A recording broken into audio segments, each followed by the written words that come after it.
अच्छा, सबसे पहला क्वेश्चन देखो, यहाँ पे हमारे पास एक क्वेश्चन है, मुझे कहता है hydrogen iodide dissolve in water to form hydro iodic acid. Hydrogen iodide किसके अंदर डिजोल्व हो रहा है? पानी के अंदर डिजोल्व हो रहा है, ठीक है। और क्या फॉर्म कर रहा है मेरे पास? हाइड्रो आयोडिक एसिड यानी HI फॉर्म कर रहा है, ठीक है। अब जब ये HI फॉर्म कर रहा है, देखो मैंने आप लोग को बताया था ना कि हमारे पास 5 तरह के एसिड होते हैं। हमारे पास 5 जो एसिड से मैंने आप लोग को बोला था कि उन 5 एसिड्स के बारे में पता होना चाहिए। इसके अलावा अगर कोई सा भी एसिड है तो वो एग्जामिनर हमें बताएगा, सही है। तो इसका मतलब क्या है कि हमें दिया हुआ है HI, हमें एक एसिड दिया हुआ है यहाँ पे। तो HI, क्योंकि हाइड्रोआयोडिक एसिड हम लोगों ने तो नहीं पढ़ा था 5 बेसिक एसिड्स के अंदर से, तो यहाँ पे इसने HI मुझे ना इसका फॉर्मूला दे दिया। मुझे बोलता है कि ये ना एक स्ट्रॉन्ग एसिड है। ये क्या है? एक स्ट्रॉन्ग एसिड है। मुझे बोलता है right an equation two show the dissociation of hydroiodic acid. Hydroiodic acid की क्या शो करनी है मुझे बेटा? डिसोसिएशन शो करनी है। अब डिसोसिएशन के लिए आप लोग को याद होगा कि मैंने जब आप लोग को डिसोसिएशन सिखाई थी तो मैंने बोला था कि जो भी एसिड है उसको एज इट इज लिख दो, यानी HI को क्या कर दो? एज इट इज लिख दो। तो आपने ये लिख दिया। और जब डिसोसिएट करोगे ना तो क्या करेंगे? HI के साथ हम लोग क्या लगाएंगे? एरो लगाएंगे, क्योंकि इसके क्या होगा? डिसोसिएशन का मतलब क्या था? मैंने बोला था कि जब भी किसी एसिड को हम लोग पानी के अंदर डिसॉल्व कर दें तो वो जब डिसोसिएट होता है तो उसके दोनों आइन्स अलग हो जाते हैं, यानी इसका पॉजिटिव वाला आइन भी अलग हो जाता है और इसका नेगेटिव वाला आइन भी अलग हो जाता है। तो अगर पॉजिटिव और नेगेटिव आइन अलग हो जाता है तो इसके अंदर से देखो पॉजिटिव कौन सा है हमारे पास? H+ आइन। तो मैं H+ आइन एज इट इज लिख देता हूँ यहाँ पे। और नेगेटिव वाला कौन सा आइन है बेटा? यहाँ पे I मेरे पास नेगेटिव आइन होगा, तो मैं नेगेटिव वाला अलग से लिख देता हूँ I-1। बात समझ आई है? क्लियर हुई यहाँ पे बात? सबको क्लियर हो गई? बस एक चीज का खास ख्याल रखना यहाँ पे, क्योंकि देखो H भी यहाँ पे एक है तो हमने राइट साइड के ऊपर भी H1 लिखा, I भी यहाँ पे एक है तो राइट साइड के ऊपर हमने I भी एक लिखा। लेकिन एक चीज का खास ख्याल रखना, वो क्या है कि आपको ना दोनों के साथ उसका स्ट्रेट सिंबल लाजमी लिखना है, यानी यहाँ भी एक्वस आ जाएगा और यहाँ भी एक्वस आ जाएगा। बस ये बात याद रखना मेरी। तो ये हमारे पास इक्वेशन ऑफ डिसोसिएशन आ गई। क्लियर हो गई यहाँ तक बात? कोई मसला तो नहीं है? सर हमें ये कैसे पता चलता है कि कोई एलिमेंट एक्वस है या फिर सॉल्युबल है? सॉल्युबल का तो पता चल जाता है, एक्वस का कैसे? सॉरी, क्या कह रही हो? वापसी बोलो। जो एलिमेंट्स होते हैं उनके नीचे हम एक क्यों लिखते हैं, तो हमें कैसे पता है कि वो एक्वस है? वो इसलिए पता चला क्योंकि जब हम लोग किसी चीज़ को एक्वस में से ब्रेक करते हैं ना बेटा, तो हमेशा एक्वस स्टेट्स के अंदर ही ब्रेक होगी। बस ये बात याद रखना, ठीक है। तो इससे मुझे बताया था हाइड्रोआयोडिक एसिड एक्वस है, तो वो एक्वस है तो वो एक्वस स्टेट के अंदर ही ब्रेक होगा, ठीक है। अच्छा, अब मुझे बोलता है हाइड्रोआयोडिक एसिड। हाइड्रोआयोडिक एसिड हमारे पास क्या होता है? HI होता है, वो मुझे ऊपर बता चुका है। रिएक्ट्स विद कैल्शियम, किसके साथ रिएक्ट कर रहा है बेटा? ये कैल्शियम यानी Ca के साथ रिएक्ट कर रहा है। तो देखो मैं, आप एक चीज़ छोटी सी नोटिस करो कि मैं हर इन्फॉर्मेशन को ना बेटा छोटा छोटा करके लिख रहा हूँ, मतलब हर इन्फॉर्मेशन को छोटा डिकोड कर रहा हूँ। हाइड्रोआयोडिक एसिड HI लिख दिया मैंने, कैल्शियम आया तो मैंने Ca लिख दिया, तो मैं हर इन्फॉर्मेशन को छोटा छोटा करके लिख रहा हूँ। तो यहाँ पे हाइड्रोआयोडिक एसिड यानी HI रिएक्ट करेगा, किसके साथ रिएक्ट करेगा बेटा? इससे बोला Ca यानी कैल्शियम के साथ रिएक्ट करेगा, तो मैं यहाँ पे लिख दिया मैंने Ca। इसके साथ रिएक्ट करेगा तो मुझे इसकी इक्वेशन बनानी है। तो अब यहाँ पे अगर आप देखो, सबसे छोटा सा काम कि सबसे पहली चीज़ आपको ये देखनी चाहिए कि बेटा ये क्या है हमारे पास? एक एसिड है और साथ में Ca मेरे पास क्या है भाई? एक मेटल है। तो जब भी एसिड और मेटल रिएक्ट करते हैं वो क्या चीज़ फॉर्म करते हैं बेटा? पहली चीज़ क्या होती है हमारे पास? सॉल्ट। और दूसरी चीज़ क्या फॉर्म करते हैं? वो हाइड्रोजन गैस। बात क्लियर हो रही मेरी? कोई मसला है इसके अंदर? Yes sir, clear. तो अब हम लोग क्या करेंगे? हम लोग सॉल्ट बना लेते हैं। सॉल्ट बनाने के लिए हम लोग क्या करेंगे? नंबरिंग करेंगे। सबसे पहले H के ऊपर 1 आएगा, I के ऊपर 2 आ जाएगा, Ca के ऊपर आ जाएगा 1। अब हमें ये बात पता है कि भाई Ca यानी 1 वाला 2 वाले के साथ बॉन्ड बनाएगा, तो Ca और I बॉन्ड बनाएंगे। तो Ca के ऊपर बेटा चार्ज होता है -+2, I के ऊपर चार्ज होता है -1, तो क्या बन जाएगा मेरे पास? CaI2। बात क्लियर है यहाँ तक? और साथ में मेरे पास क्या चीज़ बनेगी हमेशा? Hydrogen gas, that is H2। अब क्या करेंगे? हम लोग बैलेंस करेंगे इक्वेशन को। तो आप यहाँ पे देखो मेरे पास हाइड्रोजन राइट हैंड साइड के ऊपर कितने? 2 हैं। तो मुझे हाइड्रोजन को बैलेंस करने के लिए मुझे क्या करना पड़ेगा बेटा? लेफ्ट हैंड साइड के ऊपर 2 लगाना पड़ेगा, जिसकी वजह से मेरे पास I कितने हो गए? 2 हो गए। तो I को 2 बैलेंस करने के लिए आप देखो राइट हैंड साइड के ऊपर I भी 2 है। तो मेरी इस तरह से इक्वेशन बैलेंस हो गई। क्या ये बात आप लोग को समझ आ रही है? क्या इसके अंदर कोई मसला है? ठीक है। इसी तरह से मुझे बोलता है hydroiodic acid reacts with sodium carbonate, तो मुझे इसकी आयनिक इक्वेशन बनानी है। अब आयनिक इक्वेशन हम लोग नेक्स्ट वीडियोस के अंदर डिस्कस करेंगे, नेक्स्ट लेक्चर्स के अंदर हम लोग डिस्कस करेंगे कि आयनिक इक्वेशन किस तरह से बनानी है। खैर हम लोगों ने सीखी हुई है वो भी, लेकिन हम लोग उसको नेक्स्ट जो मुश्किल वाले सवाल होंगे उसके साथ हम लोग उसको कवर करेंगे, ठीक है। अच्छा, एक और ज़रा देखो यहाँ पे, मुझे बोलता है फॉस्फीन इग्नाइट्स इन एयर। अच्छा, सबसे पहली चीज़ है कि सवाल क्योंकि स्निप हुआ है मतलब सवाल का सिर्फ एक छोटा सा सेक्शन, एक पार्ट आप लोग के पास निकाल के रखा हुआ है टॉपिकल्स के अंदर, तो उसका फॉस्फीन का फॉर्मूला आपको नहीं दिया हुआ, वरना ऊपर सवाल के अंदर गिवन होता है। तो फॉस्फीन हमारे पास वैसे होता है बेटा PH3, ठीक है। तो ये वैसे गिवन होता है सवाल के अंदर, ये पेपर के अंदर आया होगा, मतलब फॉस्फीन सा PH3 लिखा होगा उसने सवाल के अंदर, लेकिन क्योंकि एक सवाल का छोटा सा स्क्रीनशॉट लेके यहाँ पे आपके सामने लगा हुआ है ना, तो इस वजह से आपके पास जो है ना वो नहीं आ रहा। और ये बोलता है phosphine ignites in air. Phosphine क्या हो रहा है? एयर के अंदर इग्नाइट हो रहा है। इग्नाइट होने का मतलब क्या है कि भाई वो ना रिएक्ट कर रहा है ऑक्सीजन के साथ, सिंपल सी बात ये। तो PH3 किसके साथ रिएक्ट कर रहा है हमारे पास? O2 के साथ रिएक्ट कर रहा है to make water and phosphorus 5 oxide. क्या बना रहे बेटा? क्या चीज़ बनाएगा, क्या चीज़ फॉर्म करेगा हमारे पास? वाटर फॉर्म करेगा। तो सबसे पहली चीज़ हमारे पास वाटर क्या होता है? H2O। तो एक चीज़ इससे मुझे बता दी कि भाई वाटर फॉर्म करेगा, दैट इज H2O।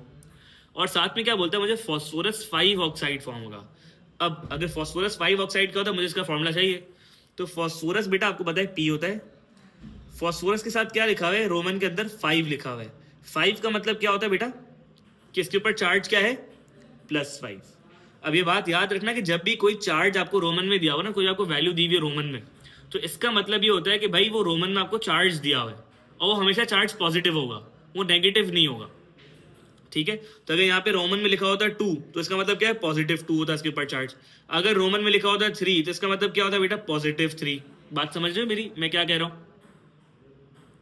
तो P के ऊपर क्या चार्ज बता दिया उसने मुझे? +5 बता दिया। और ऑक्साइड लिखा हुआ साथ में, यानी O के साथ ऊपर चार्ज क्या होता है बेटा हमारे पास? -2। तो ये क्या बन जाएगा हमारे पास? P2O5 बन जाएगा। बात क्लियर हो रही है मेरी सबको? कोई मसला तो नहीं आ रहा इसके अंदर? ये क्या बन जाएगा हमारे पास? P2O5। क्लियर है बात? माहम, इमाद, जमरक, बेटा सबको बातें क्लियर है? Yes. तो ये हमने बना दी इक्वेशन। अब थर्ड स्टेप क्या होता है हमारे पास? बैलेंसिंग होती है। अब थर्ड स्टेप बैलेंसिंग करने के लिए देख लेते हैं। यहाँ पे अगर आप देखो तो बेटा P कितने राइट हैंड साइड के ऊपर 2 हैं, तो लेफ्ट हैंड साइड के ऊपर मुझे P कितने करने पड़ेंगे? लेफ्ट हैंड साइड के ऊपर मुझे P कितने करने पड़ेंगे? 2 करने पड़ेंगे। Very good. तो मैंने यहाँ पे 2 लगा दिया। इसकी वजह से मेरे पास हाइड्रोजन कितने हो गए बेटा? 6 हो गए। तो 6 हाइड्रोजन करने के लिए मुझे यहाँ पे क्या लगाना पड़ेगा H2O के साथ? 3. Very good. तो यहाँ पे हम 3 लगा देंगे, जिसकी वजह से हमारे पास O देखो अगर आप, तो राइट हैंड साइड के ऊपर O 3 1 जा 3 यहाँ पे हो गए, +5 यहाँ पर है, तो 3 + 5 कितने हो गए टोटल? O 8 हो गए। तो लेफ्ट हैंड साइड के ऊपर 8 बनाने के लिए मुझे O2 के साथ क्या लगाना पड़ेगा? 4. कितना? 4. वेरी गुड, 4 लगाना पड़ेगा।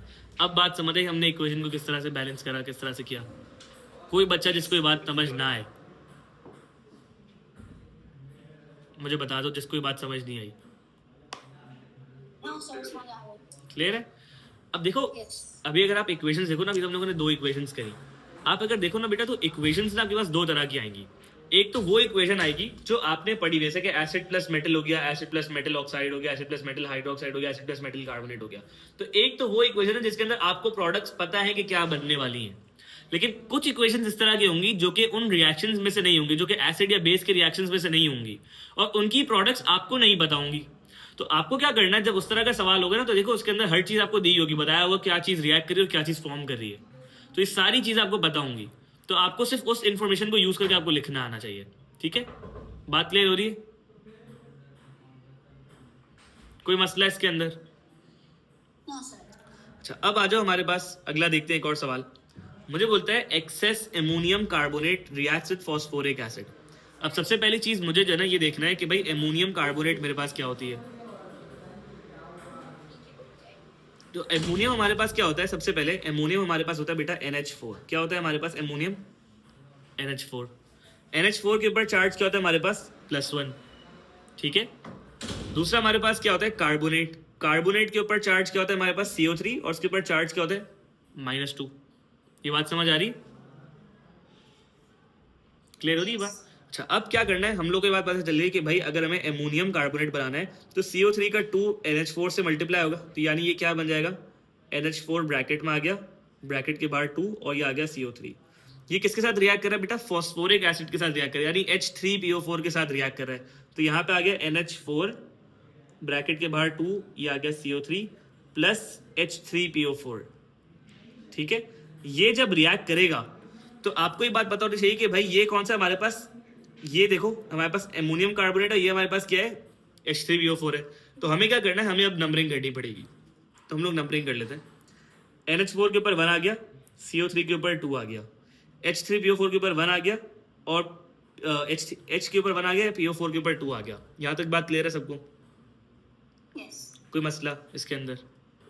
No. अब हमें ये बात पता है बेटा कि अगर आप यहाँ पे देखो तो ये मेटल कार्बोनेट आपको दिख रहा है और ये आपको दिख रहा है एसिड। तो एसिड प्लस मेटल कार्बोनेट जब भी रिएक्ट करता है क्या बनाता है हमारे पास? Salt plus H2O plus CO2। ये बात याद है सबको? Yes. तो अब क्या करेंगे हम लोग? सबसे पहले सॉल्ट बना लेते हैं। तो हमें ये बात पता है कि NH4 और PO4 आपस में रिएक्ट करेंगे। तो NH4 के ऊपर चार्ज होता है हमारे पास +1, ठीक है। PO4 के ऊपर चार्ज है हमारे पास -3। अब ये बातें तुम लोग को बताना चाहिए कि NH4 के ऊपर +1 है, ठीक है। ये बातें सारी हम लोगों ने डिस्कस करी है। तो PO4 का 3 जो है वो NH4 से मल्टीप्लाई होगा, तो ये क्या बन जाएगा हमारे पास? NH4 ब्रैकेट में आ गया और ब्रैकेट के नीचे आ गया 3 और ये आ गया हमारे पास PO4। बात समझ आई? हम लोगों ने क्या करा कि PO4 का 3 उससे मल्टीप्लाई करा और इसका 1 हम लोगों ने PO4 से मल्टीप्लाई करा। तो ये NH4 3 PO4 बन गया, प्लस हमारे पास क्या बनेगा बेटा? H2O plus CO2। यहाँ तक बात क्लियर है सबको? कोई मसला है इसके अंदर? Yes. क्लियर हो गई। अच्छा अब यहाँ पे देखो अगर आप, तो NH4 आपको राइट हैंड साइड के ऊपर बेटा आपको दिखेंगे यहाँ पे 3 और लेफ्ट हैंड साइड के ऊपर आपको NH4 दिखेंगे 2। तो अब ना हम 2 को 3 बना सकते हैं और ना ही हम 3 को 2 बना सकते हैं। तो क्या करेंगे हम लोग कि हम लोग 6 बना देंगे। 6 बनाने के लिए क्या करेंगे? यहाँ पे हम 3 से मल्टीप्लाई कर देंगे और यहाँ पे हम 2 से मल्टीप्लाई कर देंगे। बात समझ आई? क्लियर हो गई बात? तो इससे क्या होगा कि 3 2 ज़ा 6, हमारे पास NH4 कितने हो जाएंगे? यहाँ पे 6 हो जाएंगे और यहाँ पे भी हमारे पास 2 3 ज़ा 6, तो NH4 तो हमारे पास बैलेंस हो जाएंगे। अब क्या करना है जरा PO4 को देखो। यहाँ पे जब आपने 2 लगाया तो PO4 कितना हो गया? 2 हो गए यहाँ पे। तो 2 PO4 करने के लिए आपको लेफ्ट हैंड साइड के ऊपर भी 2 लगाना पड़ेगा। तो यहाँ पे हमने लगा दिया, जिसकी वजह से अगर आप हाइड्रोजन देखो तो हाइड्रोजन कितने हो गए? 2 3 ज़ा 6, यहाँ पे 6 हाइड्रोजन हो गए। 6 बनाने के लिए मुझे क्या करना पड़ेगा बेटा? यहाँ पे 3 लगाना पड़ेगा, ठीक है। तो हाइड्रोजन यहाँ पे भी बैलेंस हो गए। अब क्या करना है हम लोग को? C बैलेंस करना है। यहाँ पे देखो C के साथ क्या लगा हुआ था? 3 लगा हुआ था। इसका मतलब C कितने मेरे पास? कार्बन कितने? 3 है। तो राइट साइड के ऊपर अगर कार्बन 3 करना है तो मैं क्या करूंगा? यहाँ पे 3 लगा दूंगा। तो क्या हो जाएगा मेरे पास? ऑक्सीजन देखो 3 2 ज़ा 6 प्लस 3 कितने हो गए ऑक्सीजन? टोटल 9 ऑक्सीजन आइटम्स हो गए। 3 1 ज़ा 3 प्लस 3 2 ज़ा 6 कितने हो गए? 9 हो गए राइट हैंड साइड के ऊपर। अब लेफ्ट हैंड साइड के ऊपर O देखो 3 3 ज़ा 9, तो ये हमारे पास बैलेंस हो गई इक्वेशन। कोई मसला है इसके अंदर किसी को? तो मुझे बताओ, कोई टेंशन कोई मसला तो बताओ। जमरक बेटा क्लियर हो रही बात? ठीक है। इसी तरह से एक और देखते हैं हम लोग। मुझे बोलता है titanium can be manufactured by heating titanium 4 chloride TiCl4 with magnesium. Titanium कैसे मैन्युफैक्चर हो सकता है? जब आप TiCl4 को किससे रिएक्ट करवाओगे? मैग्नीशियम से रिएक्ट करवाओगे। तो क्या बोल रहा है कि भाई TiCl4, इंग्लिश में इसने बोला कि TiCl4 को किससे रिएक्ट करवाना है? मुझे मैग्नीशियम से रिएक्ट करवाना है। मैग्नीशियम क्या होता है बेटा? हमारे पास Mg होता है। तो जब उससे रिएक्ट करवाएंगे तो मेरे पास क्या चीज़ मैन्युफैक्चर हो जाएगी बेटा? टाइटेनियम मैन्युफैक्चर हो जाएगा। यानी इसका मतलब क्या बोला इसने मुझे कि TiCl4 को जब मैं रिएक्ट करवाऊंगा मैग्नीशियम से तो मेरे पास क्या चीज़ मैन्युफैक्चर हो रही है? टाइटेनियम मैन्युफैक्चर हो रही है। सिर्फ Ti मैन्युफैक्चर होगा। जिसका मतलब जब हम रिएक्ट करवाएंगे तो इससे TiCl4 प्लस Mg से सिर्फ Ti मैन्युफैक्चर होगा। अच्छा अब जाहिर सी बात है रिएक्ट तो ज़्यादा चीज़ों ने करा था, तो देखते क्या बनेगा। तो Ti के ऊपर बेटा 1 आ गया, Cl4 के ऊपर आ गया 2, Mg के ऊपर आ गया 1। तो अगर आप यहाँ पे देखो तो Mg 1 था और Cl 2 था, तो Mg और Cl को आपस में बॉन्ड बनाना चाहिए। तो Mg और Cl का हम बॉन्ड बना देंगे आपस में। तो Ti एक तो बन गया, क्योंकि देखो Ti तो 1 था ना, इसके साथ कोई और चीज़ रिएक्ट करने के लिए थी नहीं, तो ये Ti अकेला हो गया। अब क्या करना है हमें? Mg और Cl का बॉन्ड बनाना है। तो Mg के ऊपर बेटा चार्ज होता है हमारे पास +2, Cl के ऊपर चार्ज होता है -1। जब आप क्रॉस मल्टीप्लाई करोगे चार्जेस तो क्या बन जाएगा? ये MgCl2। तो उसका मतलब यहाँ पे क्या बन जाएगा हमारे पास? MgCl2। मेरी बात क्लियर है बेटा सबको? किसी को मसला तो नहीं है इस बात के अंदर? जो बातें मैं कह रहा हूँ समझ आ रही हैं? अच्छा अब यहाँ पे अगर देखो आप तो Cl यहाँ पे कितने? लेफ्ट हैंड साइड के ऊपर कितने? 4 है। राइट हैंड साइड के ऊपर कितने? 2 हैं। तो बैलेंस करने के लिए मुझे क्या करना पड़ेगा? मुझे यहाँ पे 2 लगाना पड़ेगा, जिसकी वजह से मेरे पास Mg कितने हो गए बेटा? 2 हो गए। तो लेफ्ट हैंड साइड के ऊपर मुझे Mg को बैलेंस करने के लिए क्या करना पड़ेगा? 2 लगाना पड़ेगा। क्लियर है सबको बात? इक्वेशन बनाना समझ आई? Yes, sir. तो मैं यही बात समझा रहा था कि बेटा यहाँ पे इक्वेशंस बहुत इजी हैं। इक्वेशंस के अंदर कुछ मुश्किल नहीं है। अगर आप स्टेप्स प्रॉपरली और क्लियरली फॉलो करो ना तो इक्वेशंस के अंदर कोई भी चीज़ मुश्किल नहीं है यहाँ पे। Glycolic acid is a weak acid. Glycolic acid एक वीक एसिड है और सल्फ्यूरिक एसिड एक स्ट्रॉन्ग एसिड है। मुझे बोलता है बताओ difference between strong acid and a weak acid. मुझे बोलता है स्ट्रॉन्ग और वीक एसिड के बीच में ना डिफरेंस बताओ। बताओ भाई स्ट्रॉन्ग और वीक एसिड में क्या डिफरेंस होता है हमारे पास, किसी को पता है?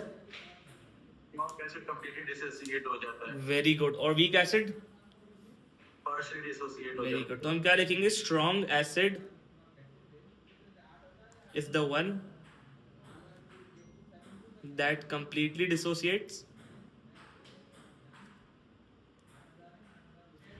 और जो वीक एसिड है वो कौन सा वाला होता है? है,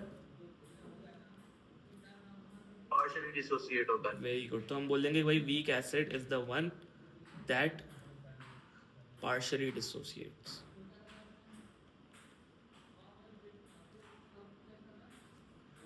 क्लियर हो गई बात, किसी को मसला तो नहीं है? अभी देखो ये एक एक दो मार्क के अंदर ये डेफिनेशंस अंदर आती हैं, तो तुम लोग को बात डिफरेंसेस पता होना चाहिए। अभी आगे पूछ लेगा एसिड की डेफिनेशन क्या है, तो तुम लोग को डेफिनेशन आनी चाहिए, और इसके अंदर टर्मिनोलॉजीज बिल्कुल सेम है। मतलब कोई रिक्वायरमेंट नहीं कि भाई तुम्हें सारी लाइनें भरनी, तुम्हें बस करेक्ट टर्मिनोलॉजी और करेक्ट वर्डिंग्स लिखनी है इसके अंदर, तो तुम्हें सारे मार्क्स मिल जाएंगे इसके अंदर। क्लियर है बात? कोई मसला? No.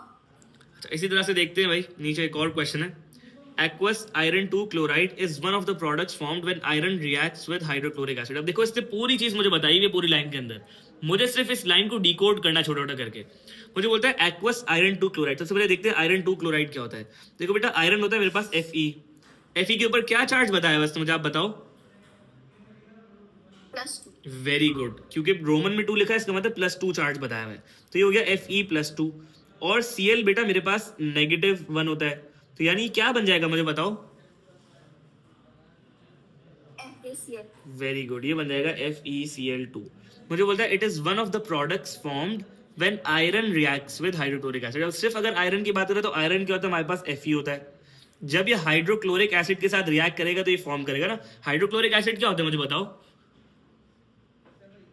HCl। Very good, HCl होता है। तो इसका मतलब क्या मुझे बोल रहा है एग्जामिनर, मुझे बोल रहा है कि आयरन किसके साथ रिएक्ट कर रहा है बेटा, हाइड्रोक्लोरिक एसिड के साथ रिएक्ट कर रहा है, यानी Fe HCl के साथ रिएक्ट कर रहा है। तो क्या चीज फॉर्म कर रहा है मेरा बेटा यहाँ पे, FeCl2 फॉर्म कर रहा है।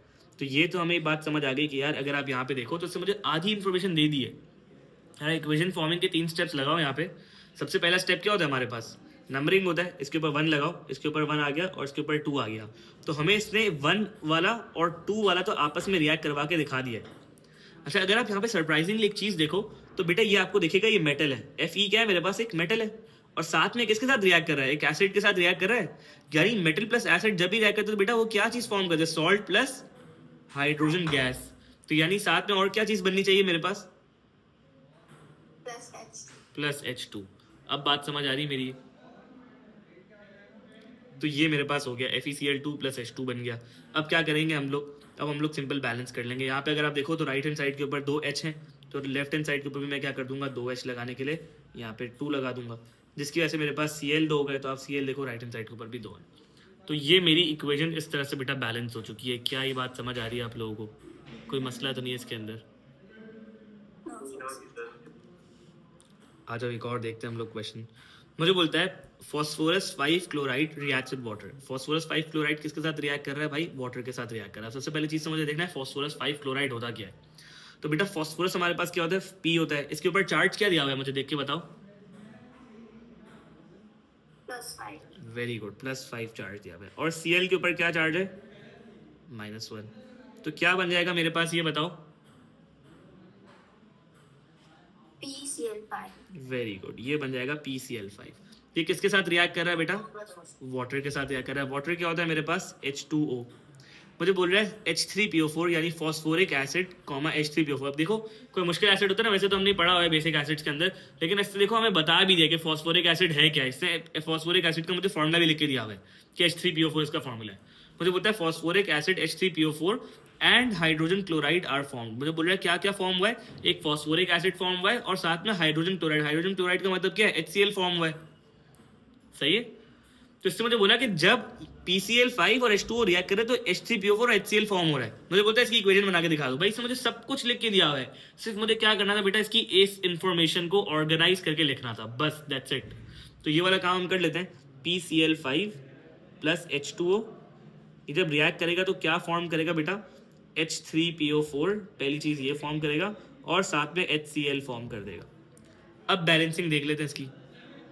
देखो यहाँ पे अगर आप देखो तो यहाँ पे Cl कितने हैं, 5 है लेफ्ट हैंड साइड के ऊपर, तो राइट हैंड साइड के ऊपर भी मुझे 5 करने पड़ेंगे। 5 करने के लिए मैं क्या करूँगा, यहाँ पे 5 लगा दूंगा छोटा सा, तो मैंने ये 5 लगा दिया। बात समझ आई? अच्छा, इसी तरह से आप अगर देखो तो Cl जब 5 हुए तो हाइड्रोजन राइट हैंड साइड के ऊपर अगर आप देखो तो 5 यहाँ पर है और 3 यहाँ पर, तो 3 + 5 कितने हो गए हाइड्रोजन टोटल, 8 हो गए। तो 8 अगर मुझे लेफ्ट हैंड साइड के ऊपर करने हाइड्रोजन, तो मैं क्या करूँगा, यहाँ पे क्या लगाऊंगा, छोटा सा 4 लगा दूंगा। तो मैंने यहाँ पे देखो 4 लगा दिया, जिसकी वजह से अगर आप देखो बेटा तो O कितने हो गए मेरे, 4 हो गए, और यहाँ पे देखो O कितने हैं, 4 है। तो मेरी इक्वेशन क्या है बेटा, कंप्लीटली बैलेंस ऑफ हो चुकी है। ये बात क्लियर हो रही है सबको? किसी को मसला है इसके अंदर तो बता दो। Yes sir, clear. इसी तरह से एक और क्वेश्चन देखते हैं। मुझे बोलता है aqueous hydrogen sulphide is a weak acid. Hydrogen sulphide क्या है, मेरे पास एक वीक एसिड है। ठीक है, अब वैसे हाइड्रोजन सल्फाइड का क्या मतलब है भाई, हाइड्रोजन हमारे पास होता है H+1, ठीक है। सल्फाइड क्या होता है, मेरे पास सल्फर, यानी सल्फर के ऊपर चार्ज होता है, वैसे हमारे पास -2, ठीक है, क्योंकि सल्फर हमारे पास ग्रुप 6 के अंदर आता है, तो ये होता है -2। तो ये क्या बन जाएगा बेटा हमारे पास, फॉर्मूला बताओ मुझे, फॉर्मूला बताओ मुझे क्या हो जाएगा। H2S। Very good. तो इसने मुझे बोला कि भाई H2S मेरे पास एक वीक एसिड है, और मुझे जो है ना एक इक्वेशन शो करो to show the dissociation of hydrogen sulphide. तो हाइड्रोजन सल्फाइड डिसोसिएट होगा, मुझे इसकी इक्वेशन बना के दिखाओ। तो बहुत सिंपल है, हमारे पास H2S है, मुझे क्या करना है, मुझे इसकी डिसोसिएशन शो करनी है। तो मैंने क्या बोला था, एक पॉजिटिव वाला आइन और नेगेटिव वाला आइन दोनों अलग करके दिखा दोगे इसको, ठीक है। तो क्या करेंगे हम लोग, H+1 लिखेंगे और साथ में S को अलग कर देंगे, S-2 कर देंगे हम लोग, ठीक है। अब क्या करना है हमें, अब हम लोग को इसको बैलेंस कर देंगे। देखो लेफ्ट हैंड साइड के ऊपर H कितने मेरे पास, 2 हैं, तो राइट पे भी क्या कर दूंगा, H को 2 कर दूंगा, तो मैंने कर दिया। अब क्या करेंगे, इनके नीचे स्ट्रेट सिंबल्स आ जाएंगे, H के नीचे भी एक्वस आ जाएगा, S के नीचे भी एक्वस आ जाएगा, और हमारे पास ये एसिड भी एक्वस था, तो हम लोगों ने इसके नीचे इसके स्ट्रेट सिंबल्स भी एक्वस लिख दिए। बात समझ आ रही मेरी, कोई मसला किसी को? सर ये डिसोसिएशन का मतलब ये होता है ना कि एक एसिड या किसी चीज को अलग करना। एसिड किसी चीज़ को नहीं, डिसोसिएशन सिर्फ एसिड और बेसिस के अंदर होती है कि जब आप एसिड्स को वाटर के अंदर या एक्वा सोल्यूशन के अंदर डिसॉल्व करते हैं ना, तो उसके दोनों आइंस ब्रेक हो जाते हैं, तो उसका पॉजिटिव वाला आइन अलग हो जाता है, हाँ नेगेटिव वाला आइन अलग हो जाता है, ठीक है। अच्छा, इसके बाद देखो नीचे क्या बोलता है, why is aqueous hydrogen sulphide described as a weak acid. Hydrogen sulphide एक वीक एसिड क्यों है?